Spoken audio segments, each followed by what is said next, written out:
Coffee consumption falls. Let's have a look. Hello everyone, I'm Florian.Heise and welcome to another episode of HeiseSays. I'm drinking my half-litre stein of coffee and I thought, well, we have to have a look at this article. We have to have a look at this one from Bloomberg. The world is drinking less coffee while office workers stay home. Now, this may shock you, I'm a little bit of a coffee addict. Embarrassingly, I've grown accustomed to drinking the cheapest, nastiest Aldi instant coffee. I was a coffee snob. I have a grinder. I've got some nice beans and a nice little Sunbeam coffee machine. And I had one viewer who gave a donation to get me to repair my grinder, and I've done it. I pulled it apart because it wasn't working. I just bought a whole heap of beans. So I pulled it apart, got it working, and I will have to set up the coffee machine down here so I can have a nice cappuccino. Nice cappuccino, a nice creme. Beautiful. So I like my coffee, and I'm sure a lot of people do. I've grown out of the habit of buying 3 coffees a day at one stage. Now, I don't mind the 7-Eleven $1 coffee. It's actually pretty good, to be honest. Compared to what you get, it comes down to the skill of the barista, too. There is an art to it. There's an art to it, getting it right. There was a gymnasium next to, when we had an office in West End, there was a gymnasium next to where we worked, and the gym owner, he had a little hole-in-the-wall coffee shop. And, they made some really good coffee. They had, it's West End, South Brisbane, some bohemian hipster, hippie girl, and she would make a great coffee. Really good. And then, of course, he let her go and put his parents on. And they made terrible coffee. It tasted terrible. Rachel explained to him, guys, I think you're burning the beans. This tastes terrible. And they got so offended. So offended, because she'd actually worked in a coffee shop. When she first started as a architecture student, she was working on the weekends in a coffee shop. So, that's the one thing that actually worried me, because we had a proper cappuccino machine. Every one of my staff learned how to make a good cappuccino, a good coffee, a good espresso. They could make it quite well. And I'm sure they realized they could have earned more money per hour being a barista than being a architectural student draftee. But, backup career, everyone. So the world is drinking less coffee while office workers stay at home. And if we'll just jump over here to trading economics, we can see, well, the price of coffee has dropped to $96.15 from the beginning of the year, over $130 at December. Yep, there we go, January. About that, yeah, $134. Nope, I'm doing it wrong. $130 in Jan. So it's big fall, 24.31% since the beginning of January. So coffee is down. We had a bit of a spike up there. That was a huge jump. I wonder if someone made some money there. There you go. So let's have a look at this drastic news.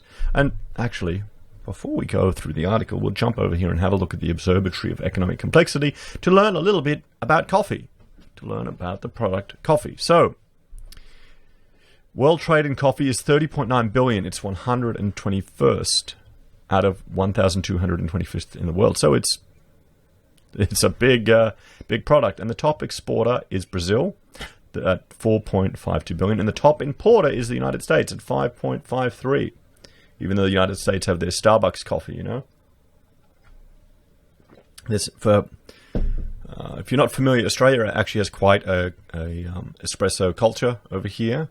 I think that's all of the Italian immigrants that have come over to Australia. It's just grown everywhere.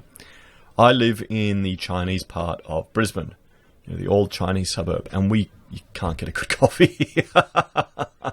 Yeah, you just can't. You can't. I've got to leave the suburb.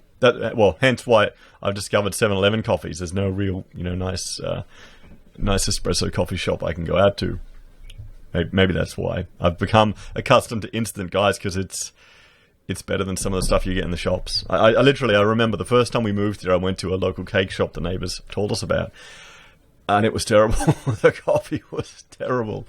I actually had to leave it there. Can you imagine that? Anyway, the product complexity is 982nd in the world, so it's negative 1.79.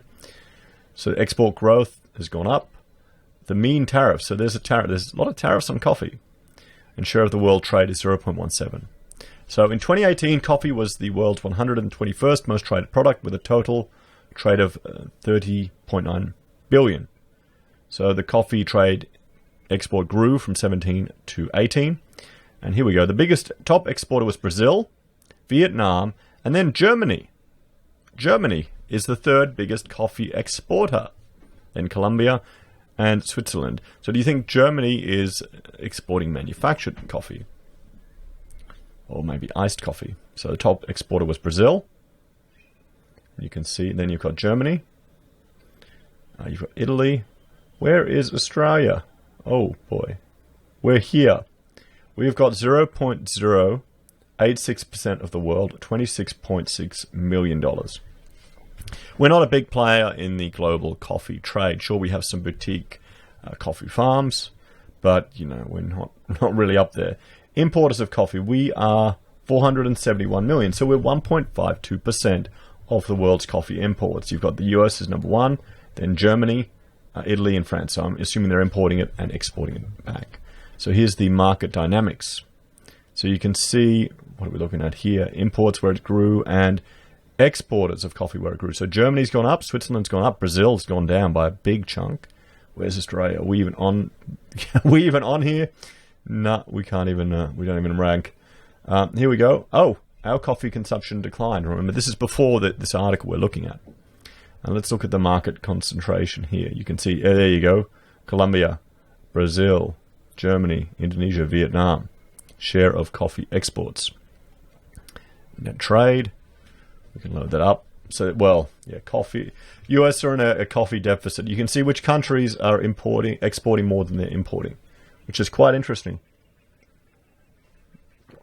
India is a net exporter, or North Africa is a net exporter, Brazil.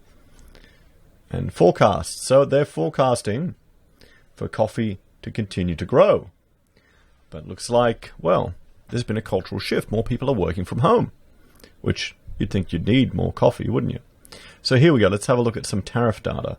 World tariffs for coffee, simple average. So 0 to negative to 2%. You can see here the US is 0, Canada is 0, Australia is 0, Saudi Arabia, Oman is 0. But then you can see some of these other countries here that have tariffs. Look at India, 92.4% tariff. So people are paying more for coffee in India than they should to protect their coffee industry. This is the thing with tariffs. You know, you have to realize, US, UK, no data. Interesting. Russia even has a simple tariff. NZ, they've got a tariff.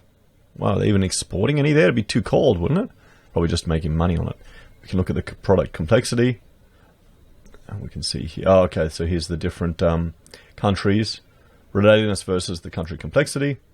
Related products. I mean, there you go. You got coffee, bananas. It's not a complex product. You don't have lots of things coming in together. So here we go. We have a bit of an understanding of just the coffee industry in the world. What countries will be affected? So the exporters. I mean, they're going to take a hit if coffee has gone down. Brazil. I mean, exports 4.52 billion. Let's have a look. Let's have a look here at reports. We'll look at countries. Let's just look at Brazil to get a perspective. To get a perspective of how big a portion. There we go. How significant that would be for Brazil. A hit to their coffee exports. So what is... The top exports were soybean, crude petroleum, iron sulfates, soybean meal. There we go. So it's not in their top. I mean, soybeans. Soybeans. Here you go. Here's all the vegans destroying the Brazilian rainforest right there. Okay, right there. All of you eating soy for the environment, you're kind of wasting your time, okay? I hate to tell you that. Yeah. Does coffee even rank here? Wow. I mean, Brazil is a huge economy. And this is interesting just to see their export growths and where they're sending stuff to. Crude petroleum. Oh, coffee isn't even here. Monthly trade, comparison in time. So I'll let you go through this. Here we go. I'll let you go through this in your own time. Coffee, okay. So it's 1.87%. 1.87%. So they're going to have other industries that are not going to feel it as much, but that still is nearly 2% of all of their exports. So let's jump back here and have a look at this article with this dreadful news about a slowing or reduction in coffee. So it will be slow and staggered comeback with offices shut, people are suggesting. Well, we've heard all the stories of the coffee businesses in the CBDs that, some people have made a fortune having a little coffee shop there. Of course, they charge enough. It's very competitive. Having a cafe is a really competitive game. Really competitive game. About a quarter of demand comes from cafes and restaurants. So, in a work-from-home world, hitting the local cafe for a daily caffeine fix has become a ritual of the now forgotten past. Who still does it? Who still does it? Or are you like the young couple that are using Uber Eats to support local businesses?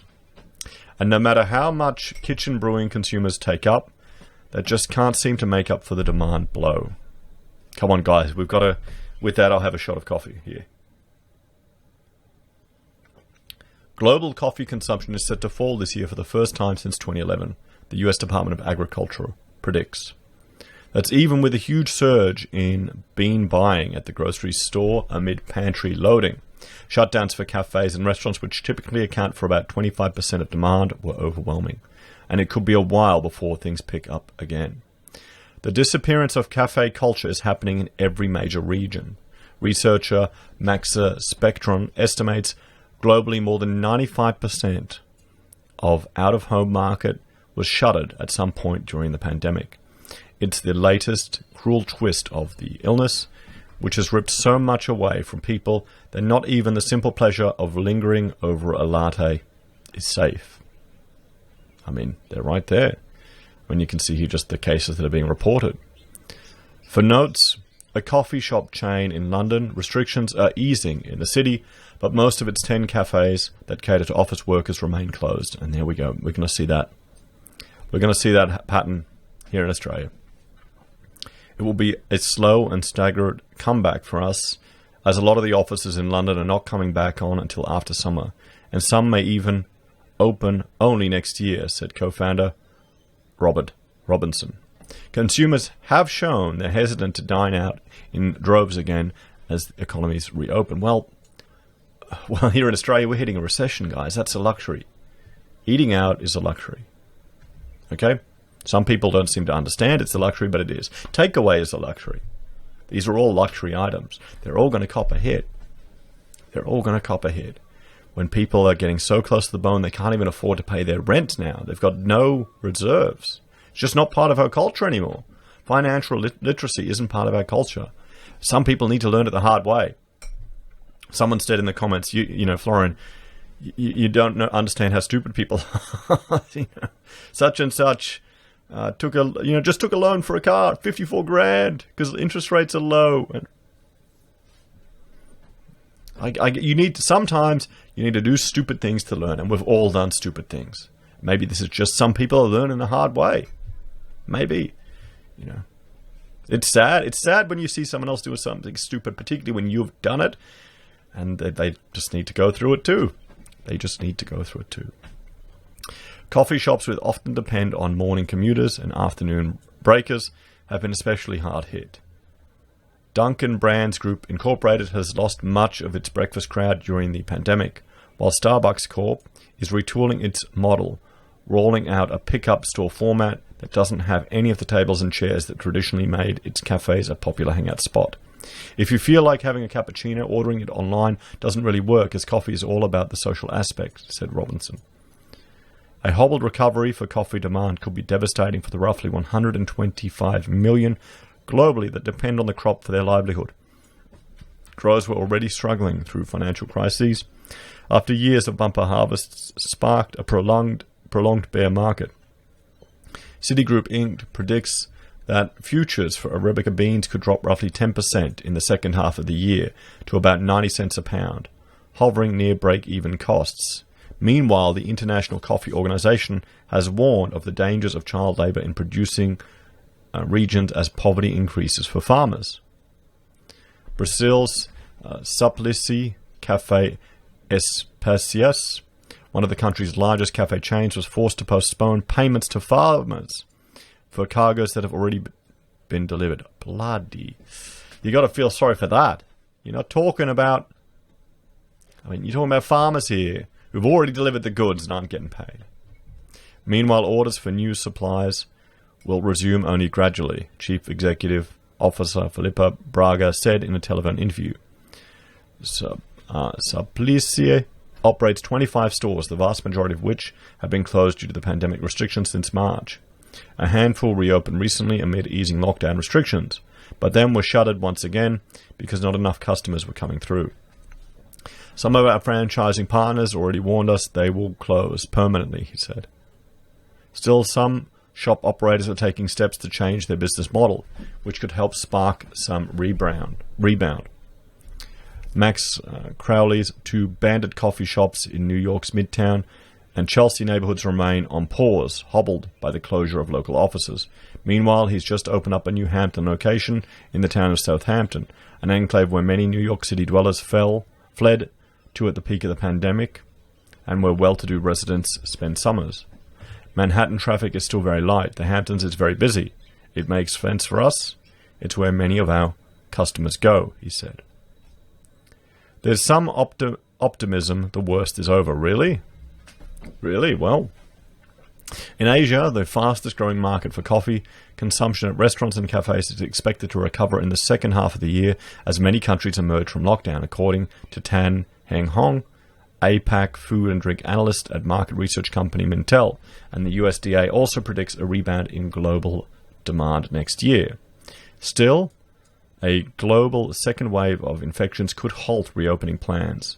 McDonald's Corp has said it's pausing the resumption of all dine-in services in its U.S. restaurants as the virus flares up in areas across the country.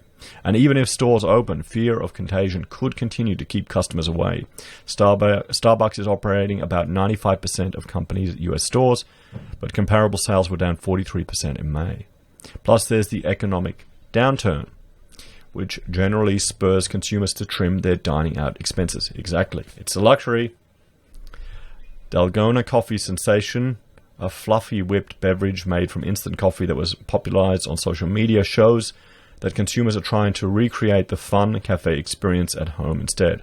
They could end up helping to rescue prices of Robusta beans used in instant varieties to the detriment of pricier Arabica. We believe that consumers will move down price points and turn more to cheaper instant coffees, yeah, bloody oath, as they tighten their belts amidst the gloomy economic outlook. Tahoe Lin, a consumer and retail analyst at Fitch Solutions, said.